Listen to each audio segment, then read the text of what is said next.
सबको मेरा नमस्कार। हमारे बीच परम सम्मानीय श्री कृष्ण गोपाल जी, जिसके सानिध्य में मैं विद्यार्थी काल से देश को समझना शुरू हुआ, आज भी समझते रहे, भविष्य में समझते रहेंगे। उनका अभिदायित्व है शाहो षडकार्य बाहो राष्ट्रीय स्वयंसेवक संघ। अभी आपके बीच बात रख के जो चले गए हमारे महामहिम राज्यपाल श्री RN रवि जी, आपको बहुत अच्छे से सारे टिप्स बता के गए। हमारे बीच अभी भी बता के गए देश के पश्चिमी सीमावर्ती क्षेत्र के जननायक एवं वरिष्ठ मंत्री श्री गजेंद्र सिंह शेखावत जी, माननीय केंद्रीय जल शक्ति मंत्री भारत सरकार। झारखंड के पूर्व मुख्यमंत्री, उनको भी आने वाला है, माननीय श्री अर्जुन मुंडा जी, माननीय केंद्रीय जनजातीय कार्य मंत्री। हमारे मंच में उपस्थित है माननीय संतोष तनेजा जी, जिन्होंने फाउंडर ऑफ द संकल्प, Shri doctor Prasanna Kumar ji, president of the Sankalp. ताली तो बजाना चाहिए ना। Doctor Ravi Sheikh, he is also an industrialist। आज मैं तालियां जोर से होना चाहिए, गान होना चाहिए। आज मैं संकल्प द्वारा आयोजित गुरु सम्मान अभिनंदन समारोह 2022 में उपस्थित होकर अति प्रसन्न हूँ। संकल्प कई वर्षों से राष्ट्र निर्माण में अपना योगदान देने में विद्यार्थियों को एक भावी सक्षम प्रशासक के रूप में तैयार करने हेतु कार्य कर रहा है। मैं संकल्प से जुड़े प्रबुद्ध जनों, शिक्षकों और उन सहायकों को बहुत बहुत बधाई देता हूँ। मैं अपने बात कहने के पहले श्रीमद् भगवद गीता का एक श्लोक साझा करने चाहूंगा। नौ ही ज्ञानेन सदृशं पवित्रमिह विद्यते तस्मै योग संसिद्ध कालेन आत्मनि विन्दति। इसका अर्थ है, इस संसार में दिव्य ज्ञान के समान कुछ भी शुद्ध नहीं है। जो मनुष्य दीर्घकालीन योग के अभ्यास द्वारा मन को शुद्ध कर लेना है, वो उचित समय पर हृदय में इस ज्ञान का आस्वादन करना है। जो मनुष्य निरंतर प्रयास करता है, वो ज्ञान रूपी मन की पवित्रता को प्राप्त करता है। साथियों, ज्ञान की पवित्रता के प्राप्त करने हेतु शिक्षा को आधार माना गया है। हमारी प्राचीन शिक्षा प्रणाली भी शिक्षा के इसी रूप की बात करती है। साथियों, मैं हमारी प्राचीन शिक्षा प्रणाली में के संदर्भ में बात करना चाहूंगा। मूल्य आधारित, फिर मैं कह रहा हूँ, मूल्य आधारित शिक्षा हमारी भारतीय शिक्षा प्रणाली का आधार रहा है। साथ ही शिक्षा का समग्र रूप भी इस प्रणाली में देखने को मिलता है। इस प्रणाली के अंतर्गत विद्यार्थी के सर्वांगीण विकास पर ध्यान दिया जाता था तथा विनम्रता, सत्यता, अनुशासन, आत्मनिर्भरता और सम्मान जैसे मूल्यों को भी बढ़ावा दिया जाता था। यह प्रणाली व्यक्ति के आचरण में व्यावहारिकता और सरलता के गुणों का विकास करती थी। इन्हीं गुणों का अनुसरण कर गुरुओं के छत्र छाया में पड़े विद्यार्थी समाज के प्रति निष्ठा और सम्मान का भाव हृदय में लिए अपने कर्मों का निर्वाह करते थे। देश के उज्जवल भविष्य के वाहक हमारे समक्ष बैठे संघ लोक सेवा आयोग यूपीएससी की परीक्षा उत्तीर्ण कर चुके विद्यार्थियों से मैं अनुरोध करूंगा, आप सभी को इसी स्वदेशी प्रणाली को अपनाते हुए आपने कर्तव्यों का निर्वाह करना है। इसके बारे में हर समय सतत निरंतर अनुभव करना चाहिए। साथियों, आज के वैश्वीकरण के युग में शिक्षा की शक्ति और गुणवत्ता को बढ़ाने के लिए माननीय प्रधानमंत्री श्री नरेंद्र मोदी जी के नेतृत्व में सरकार निरंतर कार्यरत है। साथियों, बदलते सामाजिक परिवेश और भारतीय मूल्यों के बीच हमारी शिक्षा व्यवस्था को समावेशी बनाना अत्यावश्यक है। इसी कार्य की पूर्ति हेतु राष्ट्रीय शिक्षा नीति 2020 बहुप्रतीक्षित सुधार के साथ एक ऐसा ढांचा लेकर आई है जो 21वीं सदी के भारत के निर्माण हेतु सहायक होगा। माननीय प्रधानमंत्री श्री नरेंद्र मोदी जी ने परीक्षा पे चर्चा 2022 के वक्तव्य में कहा था, नेशनल एजुकेशन पॉलिसी का हिंदुस्तान के हर तबके में पुरजोर स्वागत हुआ है। हम जितने बारीकी से नेशनल एजुकेशन पॉलिसी को समझेंगे और उसकी जमीन पर उतारेंगे तो इसके कई फायदे सामने आएंगे। यह नीति हमारे विद्यार्थियों को और युवाओं को आत्मनिर्भर और बेहतर भारत के निर्माण हेतु तैयार करेगी। साथियों, मैं जब भी NEP 2020 को पढ़ता हूँ तो हर बार नवीन व्याख्याएं और अर्थ मेरे सामने आते हैं।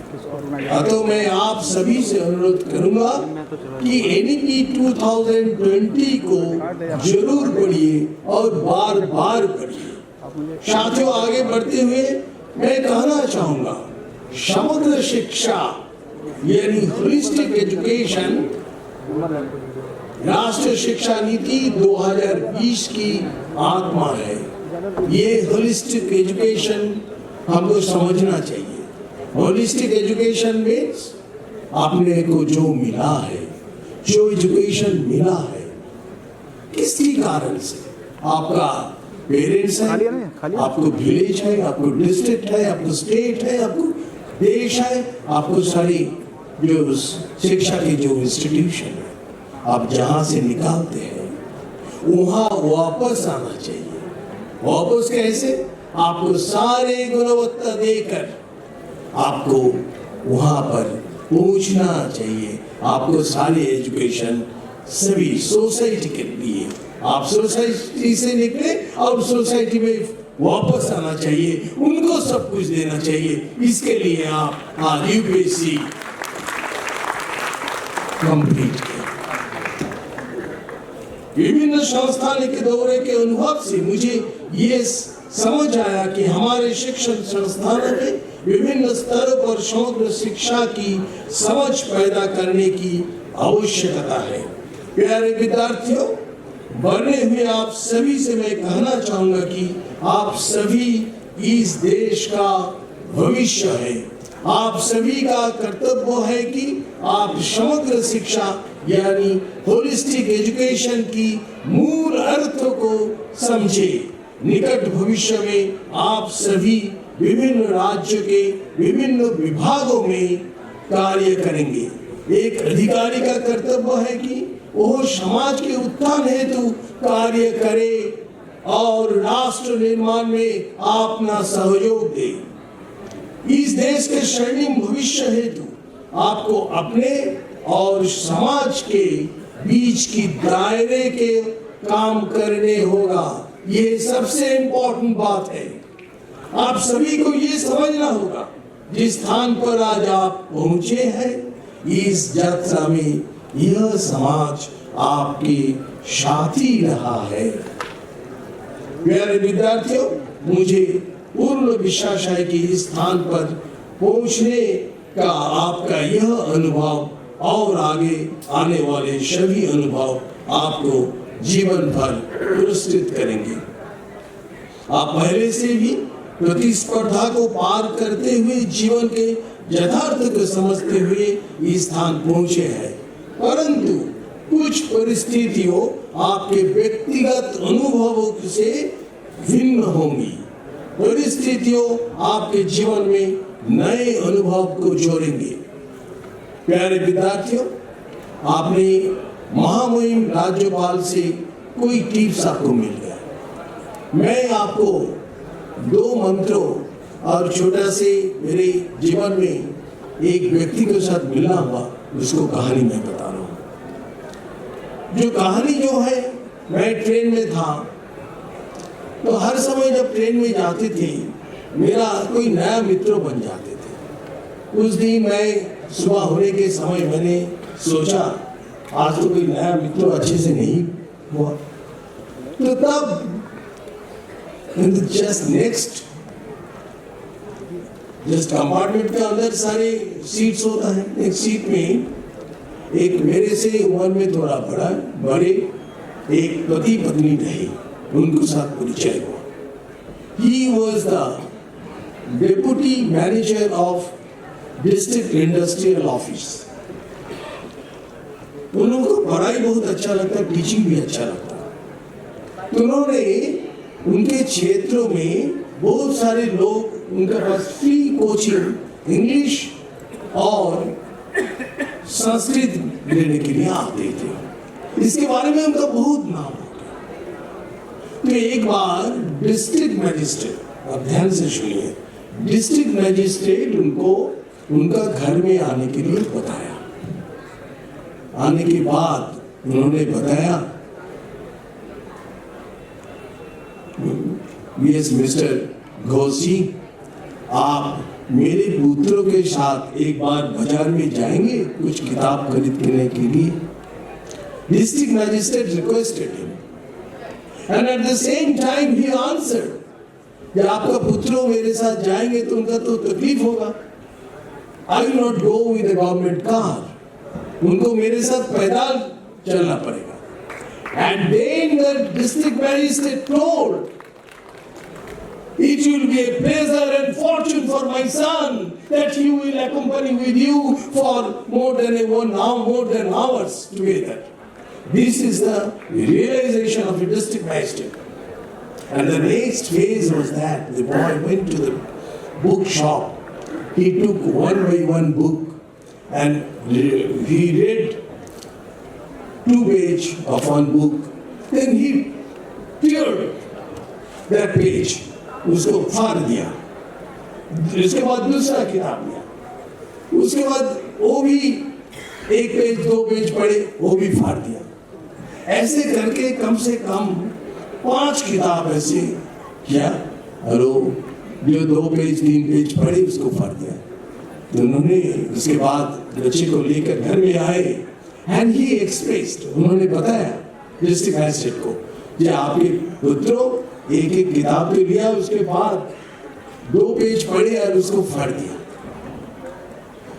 तो पिताजी ने कहा ठीक है, हाँ मैं भी निश्चिंत हूँ, वो जो फाड़ दिया मीन्स उसको वो पेज उनको जीवन भर याद रखेंगे, वो ऐसा उनको विश्वास है और पहले भी हुआ था। मैं इस कहानी आपको इसलिए कह रहा है, जो आदमी अपने विचार में सच्चा होगा उसको, जैसे माननीय महामहिम राज्यपाल ने कहे ना आपको परिवार चयन के विषय में, तो सारे कार्य में अनुभव ऐसा रहेगा तो उनको पुत्रों भी ऐसा होगा, ऐसे टैलेंटेड होगा जो एक पेज एक बार पढ़ने के बाद उसका जिंदगी भर याद रखेंगे। क्या हिम्मत होगा।